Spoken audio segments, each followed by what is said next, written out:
Oi, gente. Eu vou contar uma história pra vocês.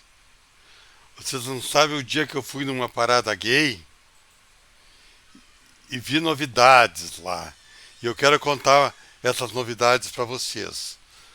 Quem está atrás de alguma vara, vá numa parada gay.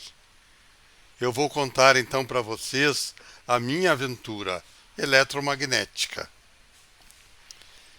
Bom, gente, vocês estão muito acostumados com o eletromagnetismo dos machos e fêmeas. Vocês acham que machão é aquele que sofre choque elétrico e não grita? Ou então machão é aquele que vê a balança de Coulomb só com carga mais e menos, se atraindo e se repelindo. E coitadinha da carga zero, ela não tem com quem interagir. Isso porque vocês não foram numa carga gay, numa parada gay. Ali, gente, tudo acontece.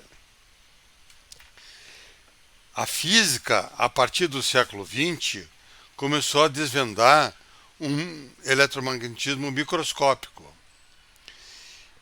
A partir de 1876, você veja como o mundo é maluco, teve um físico irlandês, George Stoney, que começou a dizer que existia um quanta de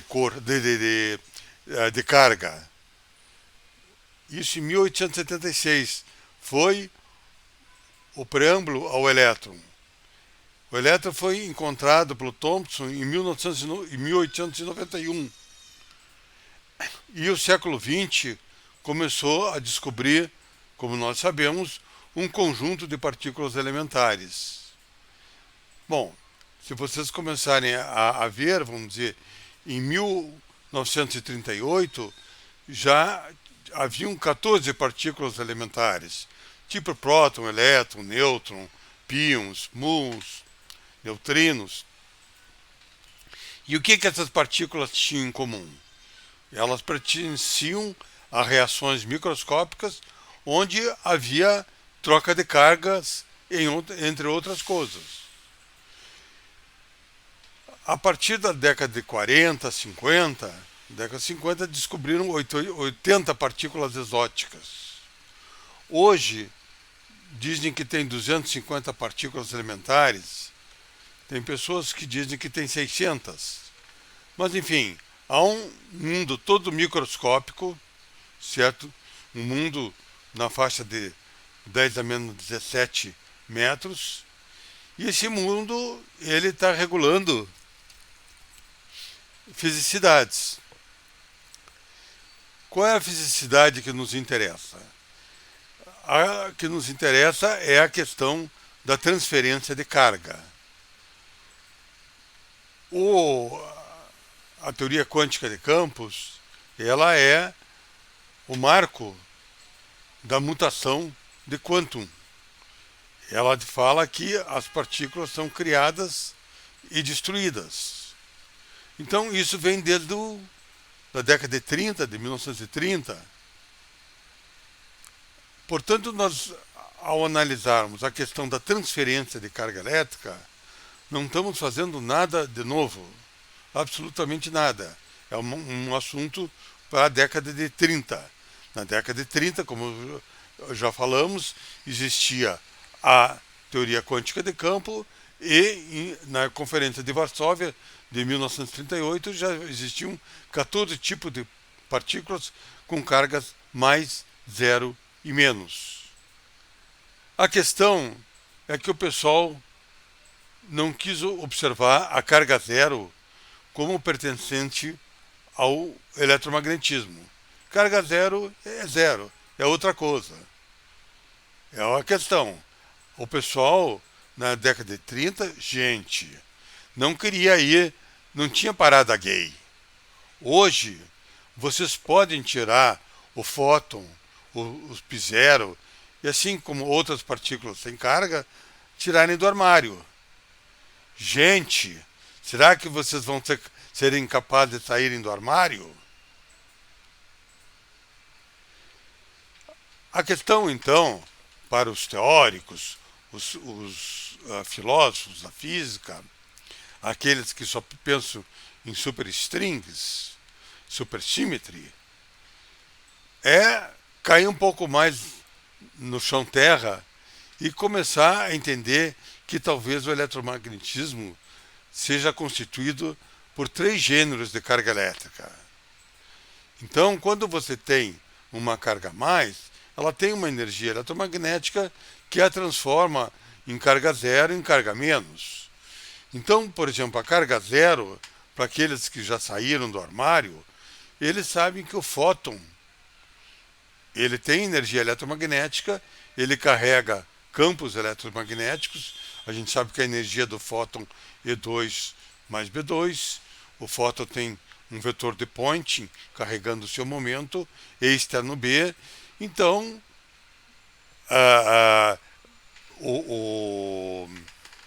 já desde 1923, o fóton é uma partícula aceita pelo mundo da física, e falta a gente fazer o fóton sair do armário, admitir que a carga zero ela carrega energia eletromagnética. Então, a energia eletromagnética não é só feita pelaquela vista pela balança de Coulomb. Gente, vocês indo numa parada gay, vocês vão ver que tem gêneros positivos, negativos e zeros. Agora, numa parada gay, vamos chamar, eletromagnética, como é que é feita essa transferência de carga?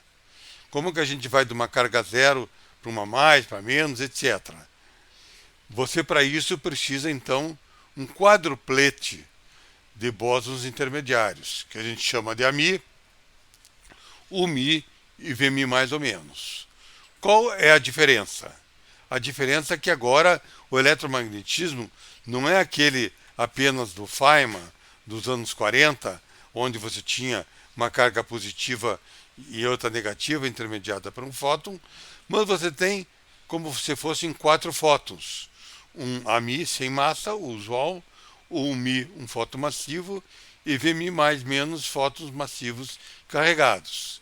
Então, esse quadruplete é que a gente encontra nessa passeata gay.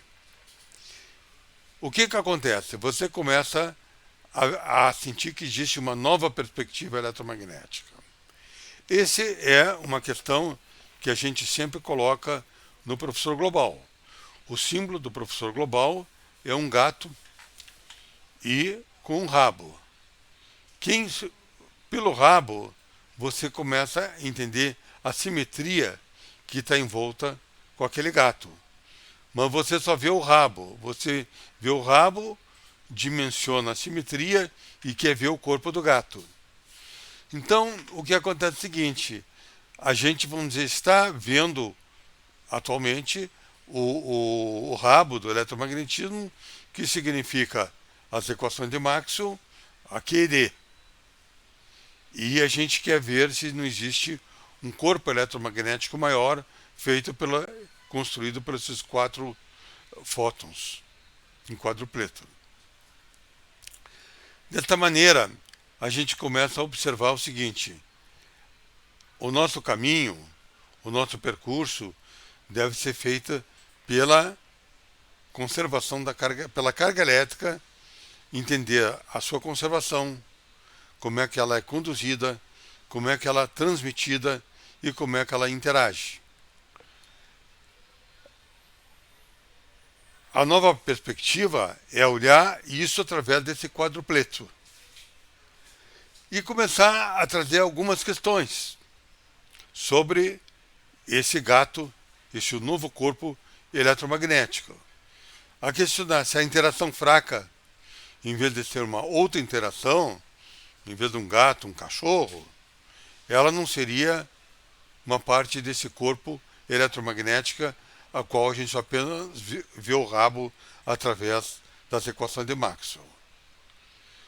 Bom, então, nós estamos em busca da existência de uma nova fenomenologia eletromagnética. No encontro anterior, a gente mostrou que Maxwell tem limitações, entre elas, limitações como a não linearidade. Hoje em dia, já existem 57 modelos, além de Maxwell, buscando novas perspectivas eletromagnéticas. O nosso enquadramento é justamente um enquadramento gay. A gente acha que existe um quadrupleto de fótons para intermediar essa tríade de cargas mais zero e menos. Bom, para a gente entender isso, nós temos que propor qual é a nossa simetria. O que a gente aprende em Maxwell? A gente aprende em Maxwell que a carga elétrica ela está sobre uma simetria de gauge abeliana. Então, esse é um padrão para ser mantido, para a gente estar dentro do escopo maxwelliano. Mas nós queremos dizer o seguinte: eu vou permanecer numa simetria de gauge abeliana, mas estendida. Significa que agora o grupo 1 vai para um grupo 1 Q de carga, que é dada pelo abeliano, incorporando uma simetria SO2 global. Então, essa simetria SO2 global é que estaria carregando os bósons de gauge VMI, mais ou menos.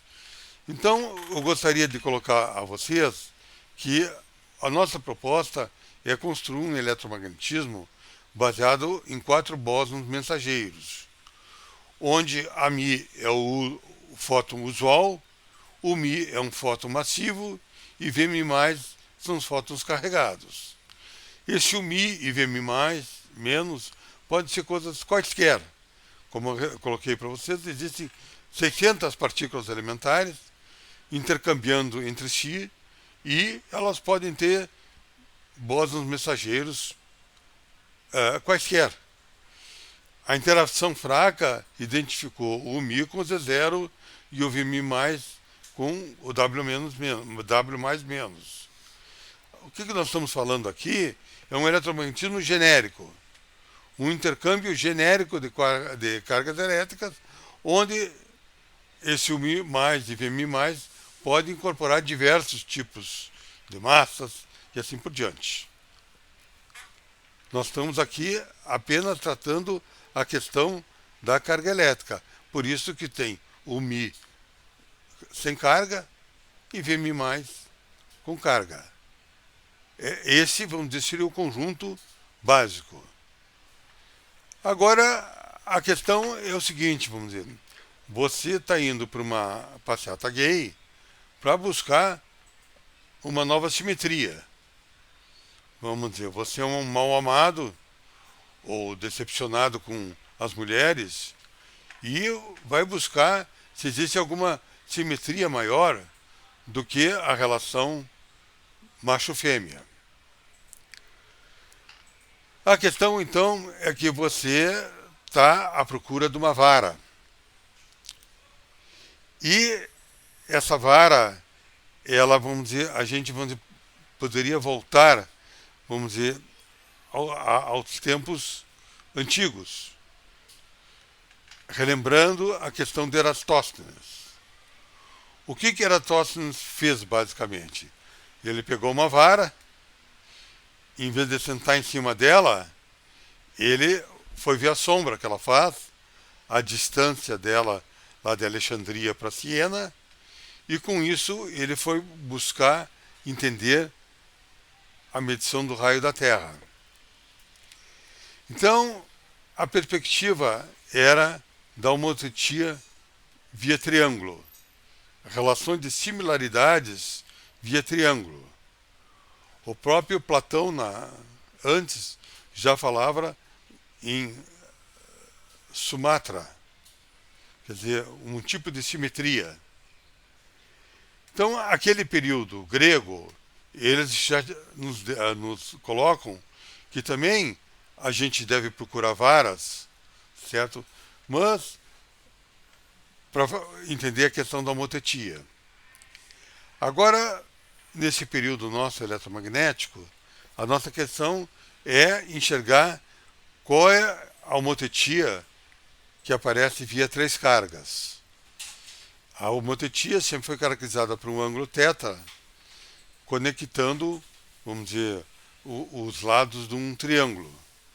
Agora nós queremos ver uma homeotetia capaz de conectar essas três cargas mais zero e menos. Bom, então a diferença para a época grega é que em vez de um ângulo tetra, nós vamos introduzir um parâmetro de gauge alfa. Enfim, entender que o dia em que o triângulo se tornou um quadrado no sentido do quadrupleto. Então nós temos aqueles campos, a linha Mi, ou linha Mi, Vmi mais ou menos, com aquelas transformações de gauge. Então você nota que tem a transformação sobre o grupo 1, com o demi-alfa, e sobre o SO2 com o aparecimento do E elevado a I, que é alfa. Então, gente, nós estamos ali na parada gay e descobrimos que existe uma vara e uma simetria, certo? A questão, então, vamos agora incorporar essa vara. A gente incorpora como? Através do teorema de Noether. O teorema de Noether nos dá três equações. Uma em alfa, outra em de Ronde alfa e outra em de Ronde alfa. São três equações independentes. Então, na primeira, dmi, jmi, n, te dá a carga de Noether. A segunda é a própria equação da carga elétrica. É uma equação da simetria, que é dni, kni, mais jmin igual a zero. Então, o jmin é a carga de Noether e essa carga de Noether é conservada. Então, você começa a entender, a partir do teorema de Noether, a presença de uma equação para carga elétrica. E qual é o diferencial disso para a teoria de Maxwell? É que na teoria de Maxwell, a equação de Noether, a segunda equação de Noether, é a mesma da equação da carga elétrica. Então, uma apenas está dando consistência à outra. Aqui não. Aqui, como vocês vão ver a seguir, a equação do fóton não tem nada a ver com a equação da carga elétrica. Então, nesse tipo de teoria, você começa a identificar a carga elétrica não por constante de acoplamento, etc., mas através da simetria da carga elétrica, que dá uma equação para ela. Então a carga elétrica começa a ter uma equação. Gente, você tem que entender o seguinte: física só existe a partir de equação. Dai-me uma equação que te levanto N argumentos. Bom, então nós já começamos a entender que, digamos, vamos dizer, existe uma vara. Essa vara ela nos leva ao teorema de Noether.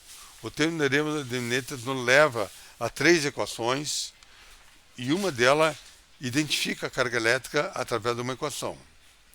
Bom, agora, a partir dessa simetria que a gente encontra, que é a simetria da carga elétrica, é a simetria estendida, o 1 vezes SO2, nós agora temos que começar, a partir da simetria, construir observáveis físicos.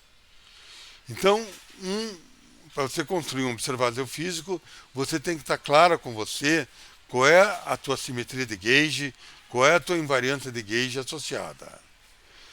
Olhando de uma maneira sumária, a gente diria que, vamos dizer, a nossa perspectiva foi introduzir N campos A, Mi, I, onde I varia de 1 até N, dentro do mesmo grupo de simetria abeliano. Daí a gente pega e vai explorar essa simetria de gauge. Então a gente faz uma rotação dos campos se transformando numa outra base de campo que a gente chama a base D e X, ou base construtora. É a base onde a simetria aparece explicitamente, porque D é invariante de gauge, o campo D, e o campo X, Mi, I, onde I varia de 2 até N, eles são escalares de gauge. Dessa maneira, nós agora vamos interpretar quais seriam os campos físicos, qual é a base física, que a gente chama de GMI. A base física é aquela associada aos polos da função de Green de 2 pontos. Enfim, é o campo associado à fórmula de Einstein famosa E2 igual a P2 mais M2. Esses campos GMI, eles vêm através de uma rotação ômega. A simetria SO2, você pega esses campos GMI e roda segundo SO2 e você tem aqueles campos VMI mais ou menos. Então, dessa maneira, a gente dispõe a nossa simetria de gauge. A nossa simetria de gauge acaba naquele quadrupleto AMI, UMI, VMI mais ou menos. Certo? E esses campos, digamos, eles estão sobre essa simetria UQ, o 1 abeliano, sendo campos interligados e carregados. Então aparece uma nova física, que é uma física de conjunto, uma física entre os campos, eles têm uma vida própria, mas ao mesmo tempo eles estão interligados entre si. A partir disso, nós temos de dizer, bom, agora eu quero saber quais são as entidades físicas, quais são os observáveis físicos que essa teoria te dá. A isso nós chamamos os tensores de intensidade de campo. Esses tensores são divididos em 2 aspectos.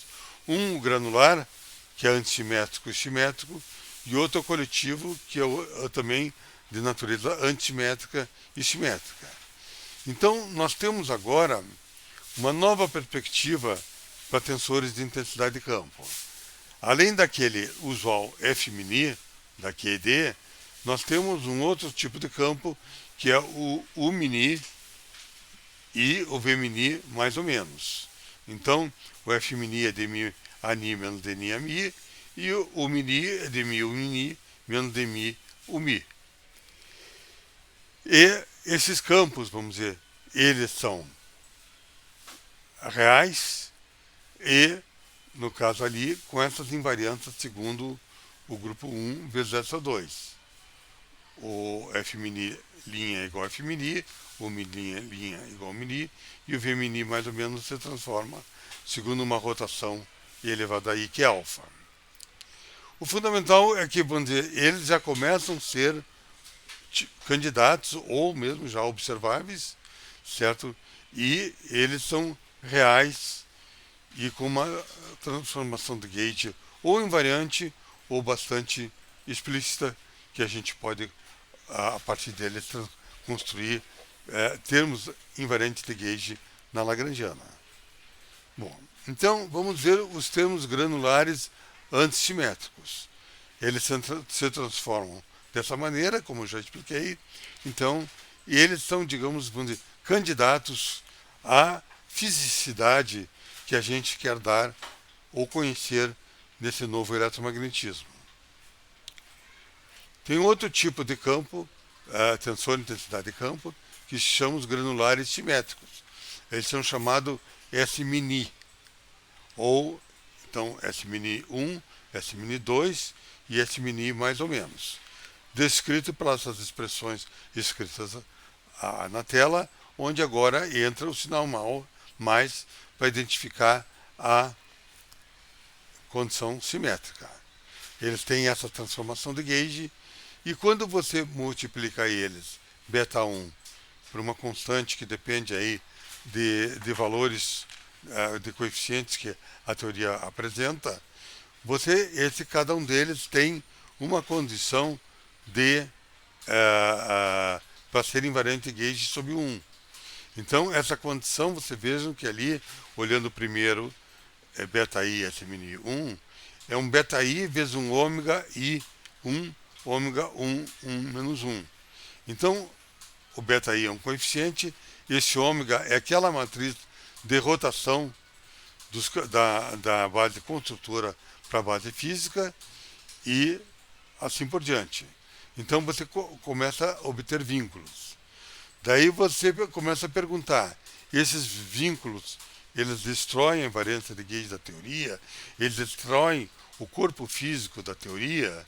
ou eles são vínculos possíveis, viáveis, permitido pela simetria de gauge.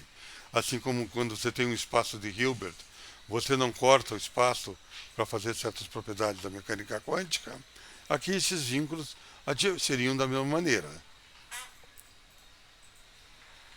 Então, agora eu queria começar a mostrar para vocês um novo tipo de campo que aparece, que não existe no eletromagnetismo usual, nem nesses 57 modelos que são candidatos a ir além de Maxwell. Qual é a importância desses campos coletivos? Esses campos coletivos nascem justamente porque a gente está dizendo, olha, eu estou com um quadrupleto de campos, mas aquele quadrupleto de campos são campos integrados. Eles não são, vamos dizer, desconexos um do outro.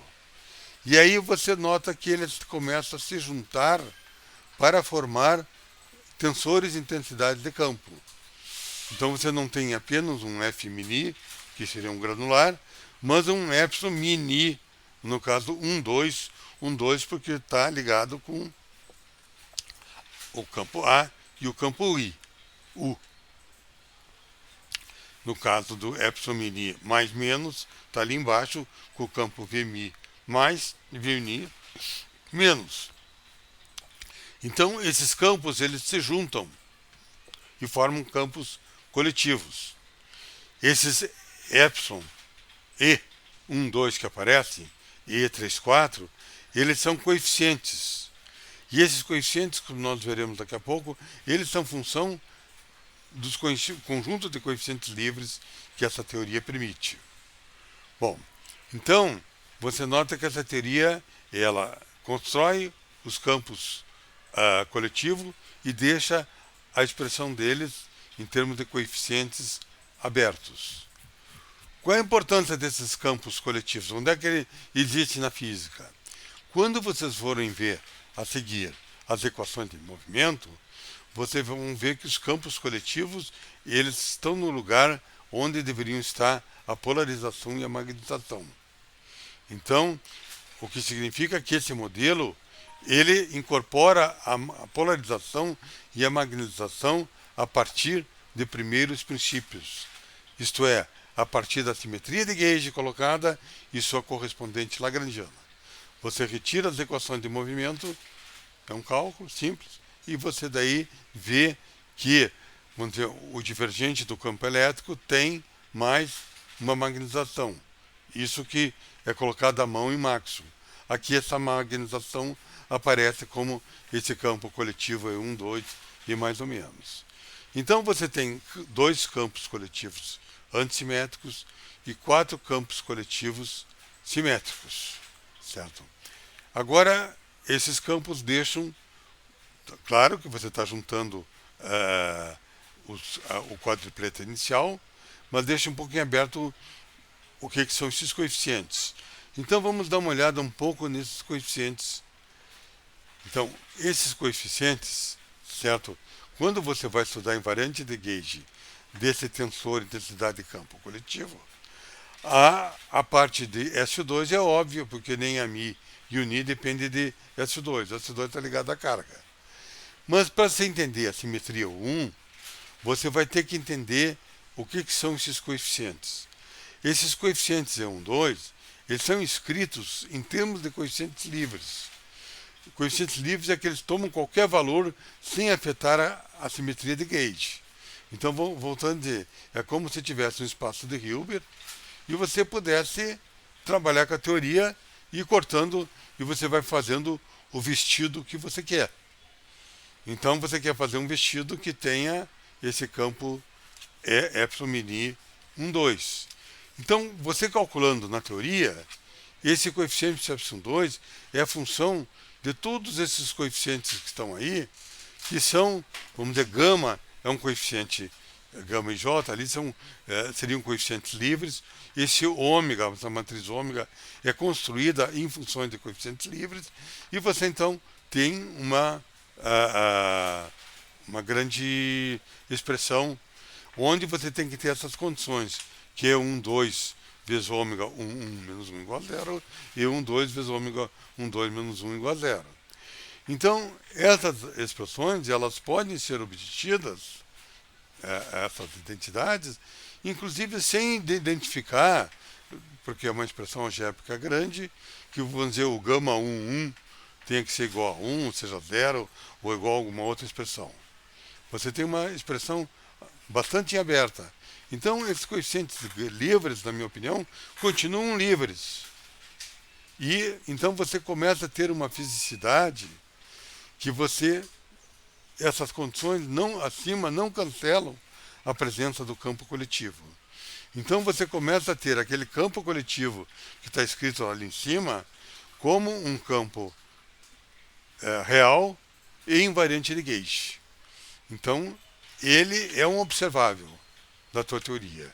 Daí, claro, agora você vai ver, através da dinâmica, através das tuas equações de movimento, como é que se comporta esse observável.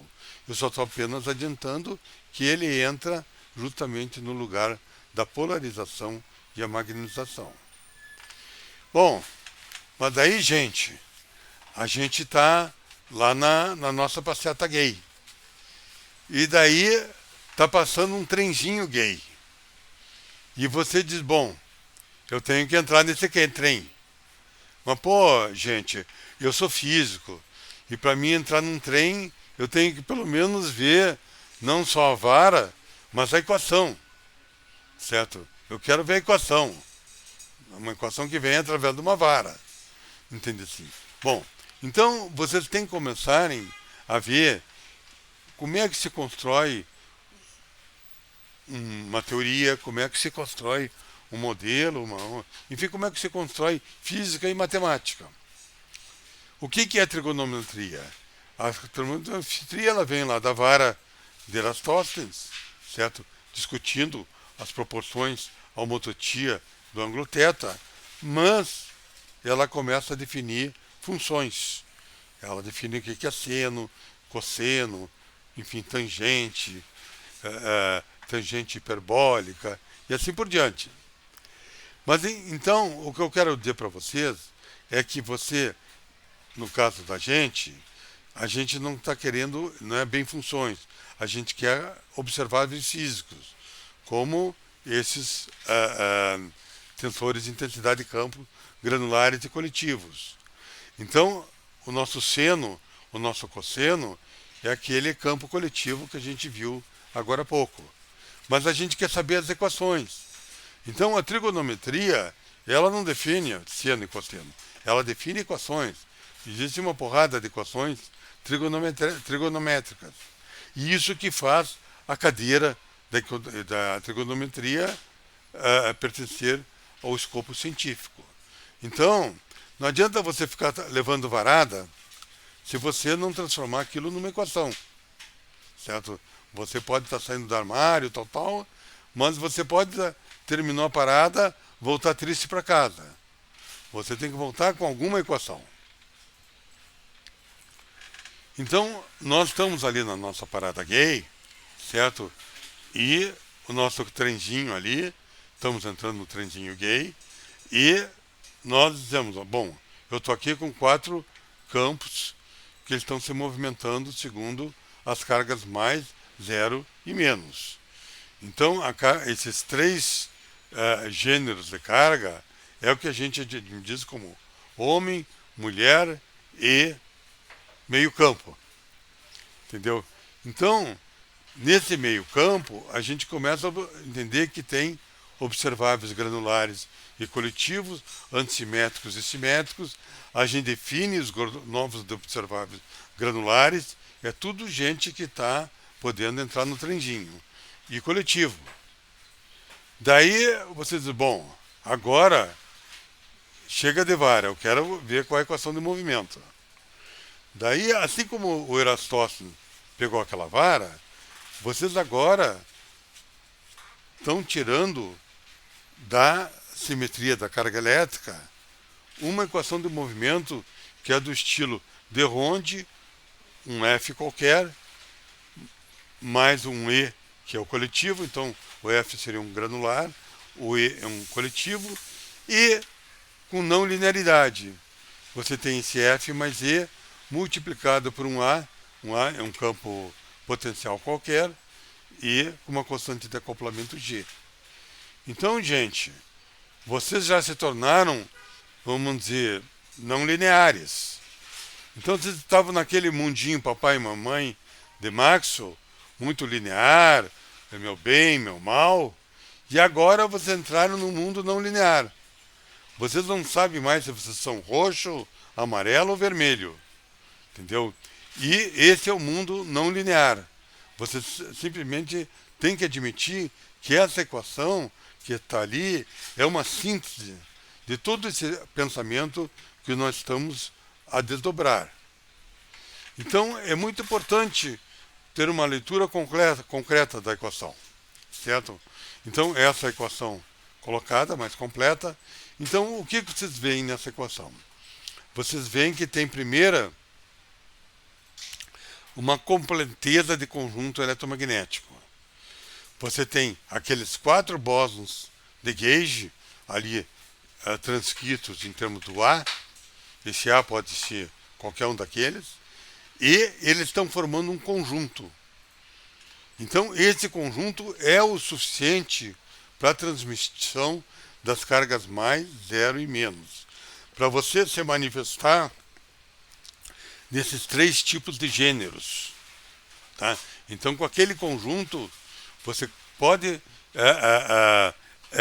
fazer teu trenzinho, que aquele trenzinho está experimentando o que você tem de vermelho, amarelo e roxo. Bom, essas equações elas formam um sistema hiperbólico de equações diferenciais não lineares, cujas variáveis são os AMI, que está descrito ali, e são variáveis, como volto a dizer, você está formando um trenzinho, você está formando um conjunto, você está formando um todo, e num todo as coisas estão interconectadas. Então as coisas não estão simplesmente interagindo. Antes de mais nada, vocês estão interconectados pelo amor universal. Bom, então começamos a ver o que esses campos que vocês colocaram, eles têm de novidade. Então, vocês notam que vocês têm um campo que eles têm carga própria, certo? Então, esses campos aí, eles geram a propagação da sua dinâmica e onde o motor daquele trenzinho são os próprios campos. Ninguém aqui está falando em carga elétrica, em coisas externas, certo? Então, você tem uma situação em que campos estão gerando campos. Vocês têm como observáveis campos eletromagnéticos granulares, coletivos e conglomerados de campos potenciais. Então, aqueles campos potenciais que isoladamente eles não têm significado físico, como conglomerados, eles são invariantes de gauge e, então, são candidatos à observação do tipo Aronoff-Bohm. Note também nessas equações a presença de parâmetros livres. Eles não estão explicitamente escritos aí, eles estariam dentro do G e estão associados aos campos de tensor e intensidade de campo. Eles, a gente chamaria que são circunstâncias do modelo. Eu volto a dizer, você pode fazer diferentes roupagens desse modelo usando relações entre esses coeficientes. A outra coisa que a gente ressalta é que o G traz um conjunto de constantes de acoplamento que não tem nada a ver com a carga elétrica. Então, o campo F pode interagir com o campo A sem carga elétrica. Em outras palavras, você pode ter um campo eletromagnético E interagindo com o campo do fóton A sem carga elétrica. Você também obtém massas sem Higgs e você tem setores de spin 1 e spin 0. Vamos ir trabalhando no assunto. Como exemplo, nós vamos dizer o seguinte, bom, vamos pegar o fóton. O que a gente quer do fóton? A gente quer ir com um fóton que vai além de Maxwell. Maxwell coloca um fóton passivo, um fóton, vamos dizer que ele é apenas um entregador de energia eletromagnética. Aquela energia eletromagnética não é feita por ele. Ele é um tipo de carregador iFood. Quem faz a comida é o restaurante. O carregador, ele sai pelo mundão afora aí, carregando aquela comida. É o mesmo que o fóton de Maxwell. Então esse fóton de Maxwell, ele é muito, vamos dizer, careta, para a dimensão que você espera de um fóton primordial, que está no livro do Gênesis, ou de um fóton ubíquo, que estaria previsto pelo faraó Akhenaton. Enfim, você quer um fóton maior. Então, o que acontece? Você, nesse eletromagnetismo gay, você junta os 4 campos, faz o trenzinho gay lá na parada e você começa a retirar ali as equações de Euler-Lagrange, junta com as equações de Noether e junta com algumas identidades algébricas. E com isso você constrói um conjunto. E nesse conjunto você expressa aqui o que a gente chama de photon-hole equation. E esse photon-hole equation, o fóton, o AMI, que vem do fóton, da relatividade, ele tem spin 1 e spin 0. O que é importante nesse tipo de modelo é que você pode, aquele trenzinho, bifurcar, uma turma de spin 1 vai numa direção e outra spin 0 vai numa outra direção. Então a equação do spin 1 ela é escrita aí embaixo, ela é uma equação própria, e mais à frente nós escreveremos a equação de spin 0, que é outra. Então a de spin 1 é feita por aqueles coeficientes livres, está ali A1, beta1, enfim, eu não vou ficar lendo tudo. Ali tem o F mini do fóton, depois tem os campos coletivos E1, 2 e E mais ou menos, certo? Então você vê que o que o trem está movimentando dos passageiros são fótons de natureza granular e coletiva. Mas aparecem outros termos na equação que são interessantes. Então aparece o termo de London. O termo de London é quando você tem, tradicionalmente, né, a expressão ami. Então você apresenta esse termo de London. Você tem outros termos que são conglomerados de campos, como está escrito ali, o CMI, onde você aparece uma matriz MJK, dado para o ANJ e ANIK. Então você tem campos J e K, quer dizer, com flavors diferentes, se compondo. Então, essa é uma segunda composição que aparece na equação. A primeira é de London e outro é do conglomerado. Ao mesmo tempo, a gente coloca no lado direito um termo de massa de interação.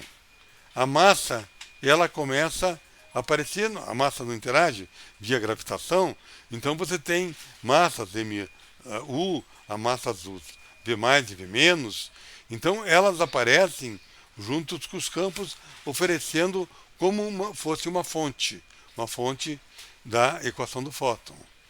Outros termos de fonte são as correntes que estão ali, que dependendo de todo esse conjunto de campos. Então, o que você observa nessa equação nova do fóton? Você observa que um fóton está carregando o seu próprio campo eletromagnético. Então, aquele F mini vai ter campos E e B, que são campos dados pelo fóton. E esse fóton, vamos dizer, ele tem uma fonte, e aí não tem carga elétrica, não tem nada. Então, o fóton, ele é senhor de si mesmo. E além disso tudo, ele se acopla com campos coletivos e tem todos esses tipos de novos termos que são conglomerados que vão se formando. Então, a primeira coisa que você já começa a observar é que a carga elétrica não é mais a rainha do mercado. Entende? Você começa a ter novos termos, novas constantes de acoplamento sem a carga elétrica. E assim por diante, essa é uma equação bastante rica e que aos poucos nós vamos colocando para vocês. Bom, então o que a gente gostaria de dizer é que também tem um fotoscalar. Então, da relatividade, você sabe que tem o campo AMI tem spin 1 e spin 0. O campo AMI tem uma parte escalar e uma parte vetorial. E aqui você tira a equação de movimento justamente da parte escalar. A equação de movimento, esse campo S maiúsculo alfa alfa, é justamente um escalar de Lorentz mostrando, vamos dizer, a dinâmica de um campo escalar e ali associados a campos coletivos também de natureza escalar, certo?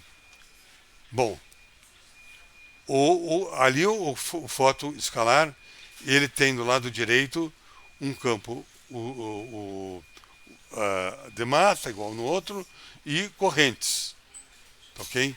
Então você nota que são equações similares, apenas com, vamos dizer, com observáveis diferentes e evidentemente fontes diferentes.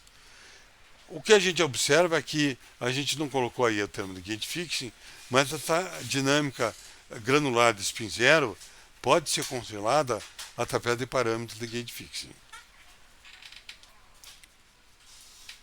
Bom, além dessas equações de movimento, aquele trendinho também tem suas identidades Bianchi, as identidades Bianchi que a chama de granulares e coletivas, aqueles campos coletivos. As granulares são uma extensão do usual, né, para 4 campos, e os coletivos são aquelas que você tem o campo coletivo, no campo 1, 2, e você nota que forma uma identidade Bianchi com fontes. Então, um tipo de monopolo eletromagnético é formado a partir de campos interagindo entre si. Você, na riqueza do modelo, você observa invariantes, F' ao quadrado, e tem um conjunto de variantes muito grande, F' com mini, F' com F', enfim, invariantes de Lorentz que enriquece a simetria da teoria. Ao mesmo tempo, você, pegando aquelas equações, você vai ver que tem cargas de campos. Então, como a gente já falou, os campos são as suas próprias fontes. Aquelas duas primeiras equações correspondem às equações de spin 1 e spin 0. O terceiro, as identidades Bianchi, e as outras do tensor θ mini, certo? Que tem as invariâncias da energia e do momento, seus tensores de desalhamento. Então, você começa a observar que tem toda uma riqueza maior agora, em termos de teoria de campo, introduzindo cargas que não têm uma natureza de carga elétrica, cargas dependentes apenas de campos. Esse é um ponto, vamos dizer,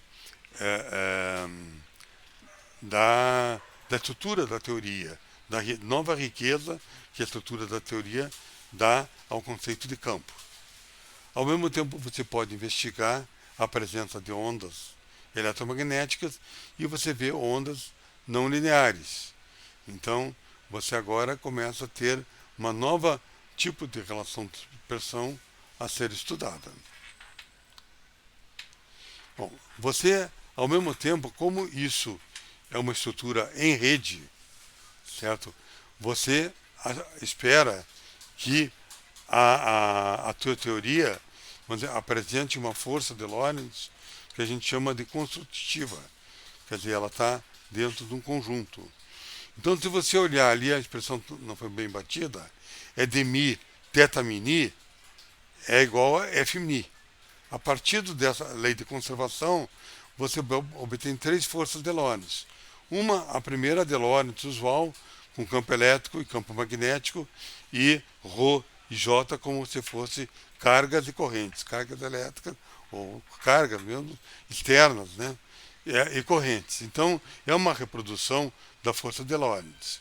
E as outras duas, a força M e a outra é uma força E, na M, certo? Ela significa que você tem na força M uma massa, uma força dependendo da massa e dos campos. Então você começa a ver, e essa força, ela está atuando em rede. Esses aí, eles interagem entre si e formam uma rede. Na última, a força que a gente chama ambiental. Ela não depende de massa, carga, nada. Apenas do ambiente de campos. Então aquele ambiente de campo produz uma força, certo?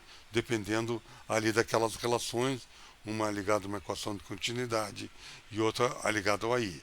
Então, vocês notam o seguinte, que você está, quando você postulou, né, que você postulou, você interpretou a, a, a presença da transferência da carga, de que existiria uma nova fenomenologia dada pelas cargas mais, zero e menos, você dali derivou naturalmente a necessidade de 4 bósons intermediários. E a partir daí você começou a montar uma teoria, entende? Um modelo, digamos. Então, que a gente chama a partir de uma simetria de Lorentz estendida. Então, nós aproveitamos os desenvolvimentos que o grupo de Petrópolis fez de estender a teoria de Gauge para campos rodando no mesmo grupo. Então, eles já tinham desenvolvido campos abelianos e não abelianos rodando sobre o mesmo grupo de simetria. Então, a gente diz, bom, nós temos a fenomenologia e temos esse background. Então, a gente juntou e trabalhou com os 4 campos, que a gente chama de 4 bósons eletromagnetismo. E daí, qual é a característica desses 4 grãos? Eles estão interligados. Então, nas equações de movimento, a gente viu eles interligados. E agora, quando você vai ver a força de Lorentz, você vai ver eles também interligados. Então, vamos dizer, a primeira força, que é a força de Lorentz, aquela FL, não, ali você está vendo cada campo com sua carga, cada campo com sua carga. Então, você simplesmente reproduziu o habitual e adicionou novos 2 tipos de forças. Uma força de massa e outra força ambiental. Aquele segunda F, vou dizer, ali não é F, ali é environment. E você vê que esses environments são justamente campos interconectados, ou seja, incluindo a massa, ou simplesmente baseado no ambiente. Então, esse é o tipo de eletromagnetismo, vamos dizer, ambiental que a gente começou a ver. Daí vem a questão, vem cá, Jacaré, você foi para uma baia, para uma parada gay, tudo bem, eu não sei o que você é, entende assim, vamos dizer, mas a minha questão é o seguinte, se você é gay ou não é gay, não me importa. Eu quero que você dê uma conclusão vendo as coisas de cima. Entendeu? Assim, nada, vamos dizer, a interpretação tem que ser uma coisa vista de cima. E como é que a gente vê uma coisa vista de cima? Através da história. A história nos dá a intuição aos desenvolvimentos, certo? Talvez um dia a história chegue à volta de Cristo. Mas hoje em dia nós estamos vivendo uma parte da história da guerra da Ucrânia. E daí como é que você vê a história? Daí, vamos dizer, você pode ver que nós estamos vivendo uma época uma nova conjuntura mundial, uma nova divisão de forças, que o pessoal chama de... como é que se chama isso? Quando o mundo está dentro de um todo, dentro de um conjunto, uma nova globalização, entende? Então nós estamos diante de uma nova globalização. Esse é o nosso momento histórico. Nosso momento histórico não é falar sobre a volta de Jesus. É dizer, bom, o mundo está dentro de uma nova globalização. Em 1453, quando caiu Constantinopla, o mundo, o que aconteceu? Aparece Colombo, né? Não podia mais viajar para o Oriente por terra, o pessoal veio para o Ocidente. Então, são essas grandes visões da história que nos colocam a entender. Então, assim como você está vendo a guerra, pode ver a guerra lá da Ucrânia como uma queda de Constantinopla, a pergunta é o seguinte: que tipo de nova fase do eletromagnetismo esse quatro campos pode estar trazendo? Ele não é uma equaçãozinha que vai aumentando de tamanho. Ele tem que ter uma perspectiva. Então, a perspectiva histórica que nós enquadramos é que o eletromagnetismo tem três divisões. Uma é cargas e ímãs, né? Que foi em 1600 teve o William Gilbert fez um livro sobre cargas e ímãs, né? Depois o Maxwell, em 1865, a época dele, trouxe cargas de campos. Então, entre duas atividades materiais, apareceu agora a carga de campos. E qual seria o próximo passo esperado? A de carga de campos com campos.